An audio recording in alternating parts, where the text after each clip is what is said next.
first 5. Now, college football this weekend. Utah playing on a Friday against Arizona State. So let's do those two right off the top since they're playing each other, both a part of this pod. Arizona State. It's been a fun story with Kenny Dillingham, 1-1 in the conference, 4-1 overall. And then, of course, Utah with maybe, it appears, possibly, Cam Rising this weekend. They need a win in the conference at 1-1 at right this time, 4-1 overall. I'm with Max. I'll believe it when I completely see it, but it does look like it's trending in that direction. This changes the game up for me a little bit, though, but I want to see what Arizona State does in this situation. Now, they're not going to be able to run the ball, as at will as they have in a couple games against Utah like they have, but I still think it's going to be interesting. And Utah with Cam Rising, Utah without Cam Rising are two completely different offenses. So if he does play or doesn't play, changes my opinion on this game. But I'm very intrigued by Arizona State and their future this season. Game is in Sun Devil Stadium, by the way, in Tempe, Arizona. Craig? Yeah, I mean, Arizona State has a case to be 5-0. They played really, really well in all of their games and been able to find a way to win. Like the Mississippi State game was a close contest, but just didn't have enough in the tank against Texas Tech, who's been that team that's just winning all their close games this year. And that's the difference in being a pretty good to above average team and being in Big 12 title contention and being a pretty good to above average team and being a team that's fighting to make a bowl game. And Texas Tech's on the right side of that coin. So beyond that blemish, Arizona State's beating everybody else on their schedule. I think last week it was a game that really could have gone either way. Jalen Daniels played pretty well for Kansas, but Sam Leavitt was really good for Arizona State, and he's a young guy, but he's growing up every week with more experience, had 4 touchdown passes in that game, and obviously Cam Scadaboo is an incredible player and one of the more entertaining running backs in America. So if Leavitt's throwing it around well, and you got guys like Jordan Tyson, who had the big touchdown catch to give them the lead there late in the game with just seconds remaining, if the receivers are coming along and playing, there's a lot to like about having a guy like Kenny Dillingham at the wheel of having some of those weapons. But against Utah, I'm not counting on Cam Scadaboo to be able to run the ball all that effectively. Maybe he'll still be able to. We'll see, but that's not what you're banking on, obviously. So Leavitt's going to have to be able to throw it around again successfully, and so that's what I'm eyeing here. I think defensively they should be fine, whether Rising plays or not. This really comes down to me of what they can do offensively outside of just the run game. But I like what Arizona State's got going on. I think that Utah's obviously got to be the favorite here, even though it is in Tempe. But it's a Friday night. It's not Utah's only 3-point favorites in this game. So that, is interesting to see at least. And maybe some of that's the confusion about who's playing quarterback as well. But and it's a road game. And so it's a road game. It's on a Friday night. Yeah. So, all that combined, I like what I've seen from Arizona State. And I'm not, ruling out the possibility that they get themselves a big win. I'm not banking on it, but it's definitely possible. Utah, 31st in the country at defense against the run. That's pretty high out of 131 teams, so that's something to look at. 3.6 yards per carry, and what is Scadaboo's averaging 6.5 yards per carry in what has been a really good start for him. All right, we continue on. Arizona at BYU, Fox, Saturday at 3 o'clock. Should I have talked about Utah already? Yeah, you did. No, I didn't. I talked about Arizona State. I thought you were talking about Rising and all that. Yeah, no, I guess I just kind of encompassed it all. Yeah, that's fine. If Rising plays, obviously Utah's got a much better chance of, taking over that game and controlling it. That'll be the key to that. And hopefully we see him out there and we can stop asking that damn question every single week. But, that'll be the big thing for them. I'll bring this up. Just a thought. Of Cam Rising's availability, and the week to week, he comes back early in the year and he gets hurt again in the game against Baylor. Who did that wear on more? Obviously Cam Rising, I would think. Whittingham, the media, opponents, the offensive coordinator. I would say Cam Rising and the offensive coordinator, but part of it is it didn't have to. It didn't have to. Just say he's out. I don't know, though. We don't know the particulars. We don't know how close it really was. It did become a running gag, and I think now it's getting kind of overplayed of just how much it's worn on them. I do think it was an annoyance, and I've said this a couple times this week of like from a fan standpoint, yeah, it gets very tiresome when you don't know whether your guy's going to be available or not. I imagine that wears on Whittingham and them too, but they also have a lot more information, so they're not necessarily setting themselves up to see him these last few weeks, whereas everybody else is going, all right, is this the week? And then you're told no, and you're like, ah, damn it, and it turns into that. And so I think, it's kind of gotten overplayed a little bit from what it actually does to Utah. But for the fans and the media, who we've got to know, like, yeah, it's certainly annoying. And I can imagine, yeah. And he's a much better player than Isaac Wilson, so it's a big deal because in the big picture, if they are going to get 2 playoff teams from the Big 12, the likelihood of that happening skyrockets if Cam Rising's leading Utah as opposed to Isaac Wilson. By the way, I've become the stat man. And so here's Arizona State and Utah, one more note, and then we get back to the game with Arizona and BYU, or Arizona. Arizona State is 18th in the country rushing offense. They average 218 yards a game. Utah allows 107 a game. And that's what I mentioned earlier. Something has to give with that right there. Utah, we mentioned them, Arizona State. Now let's go Arizona. The Wildcats are on the road against 14th ranked BYU. Arizona. Craig, we'll start with you. I don't want this to be taken wrongly by Texas Tech fans because I am very high on Texas Tech and what they've done to this point and think that they've been really good in these close games and just really good about finding ways to win. So with all that said, Texas Tech, I thought Arizona looked awful last week. And some of that was due to Texas Tech, and some of that was that Arizona just decided to Jekyll and Hyde this thing again, and whoever shows up this weekend, I mean, who knows? They are very wishy-washy when it comes to, I think, the version of the team that we see week to week. And Noah Fafita, goes from heroics at the end of the game a couple of weeks ago in the big upset over Utah to not much of anything substance-wise last week. Tedero McMillan has like a big game receiving yardage-wise, but has an awful fumble. And I don't think he found the end zone in that game, if I'm remembering correctly. So that's like all those yards for nothing, really, and the fumble was the biggest, highlight or low light, I should say, from that game for him.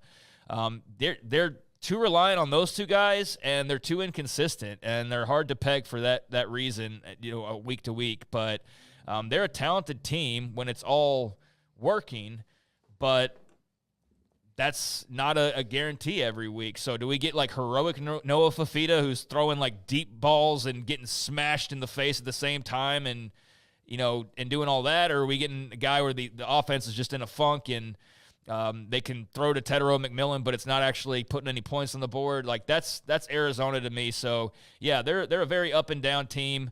But I do think that they're a team that, like anybody else in this league, has a chance to win every single week, and it's just a matter of they're turning over that coaching staff, and it's a new deal. But going into this weekend, the sentiment that I've seen to see from a lot of Arizona fans is because they played so poorly last week, we should expect an upset this week in Provo against BYU because that's just kind of who they are, the Jekyll and Hyde thing. I'm not banking on that, but I do think they have a chance to go in there. And if McMillan and Fafita are connecting, or you start to get Conley, some of these other guys involved, BYU's good, but this isn't the Vampire Cougs late at night in Provo. It's a home game. They'll have a home field advantage, but I don't think it has that mystique necessarily that playing at night like against Kansas State did. And I think if Arizona's actually on their A game, they've got enough firepower to play with BYU. I wouldn't bank on that or bet on that, but I do think they've got a chance in this game despite how much there's a love fest with BYU right now. I just, Garrett, please make sure that Craig just predicted Arizona. I will. To go into Provo. Did not predict him to win the game. I am leading to pick him. I like this weekend. I just, man, these games are just Would you like to know why Craig is beating us in Pick'em again for the second straight year? Because he doesn't get emotional about the games. That's exactly why. No, it's like he's a silent assassin. You look at him, he has the hat. He's got that look. It's a smile on occasion, but it's just for him. It's not a game, Paul. No. It's freaking winning and strangling us to death. Mm-hmm. He's up by 4 games on us right now. That's just ridiculous. Yeah. That's not enough of a lead, though. That's not much of anything to brag about. Yeah, but, I mean, it's a long way to go. Well, considering that your first week was bad. You did a bad first week, and then after that, that was just a toy yeah. with us, just tease us.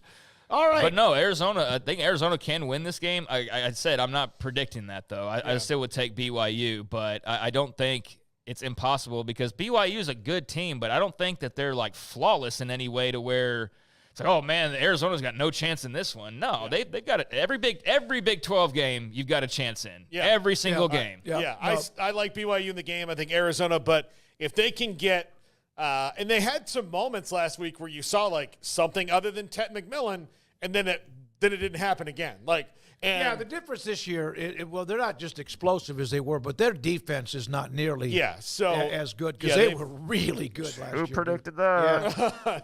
I mean, they lost, what was the coach? Johnny Nansen.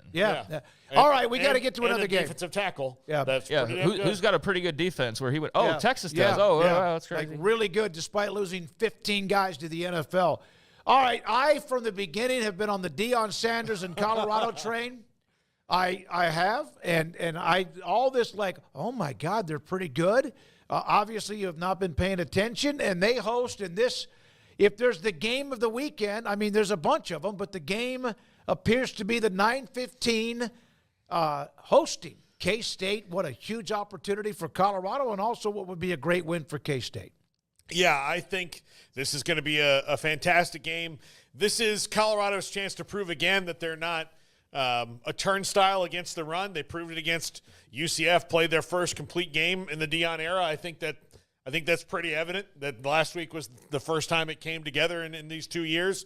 And, if they can continue to improve and if they can run the ball again, which again, I need to see one more time to say it's not a fluke, but if they can run the ball again, they become even more dangerous. And we're going nuts over 125 yards rushing, but for them, that's about 125 more yards rushing than they had in every single game they played before. So they're dangerous. They're good. They're at home.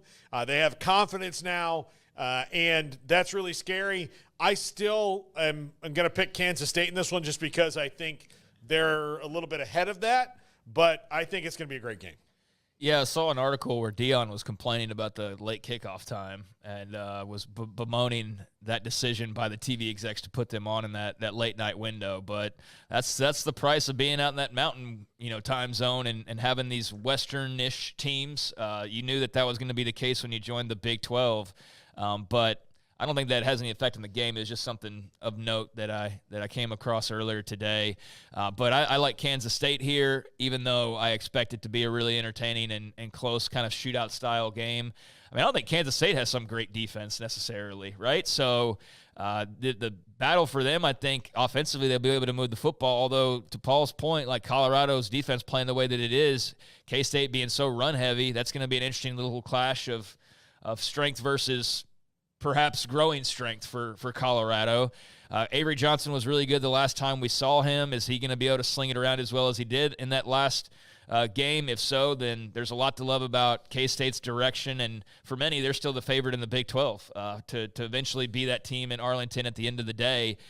Just 1-1 in the conference, so that's very feasible. But I think just the way they got beat by BYU really was like a shock to the system for a lot of people. Like, wait a second, but they got over that.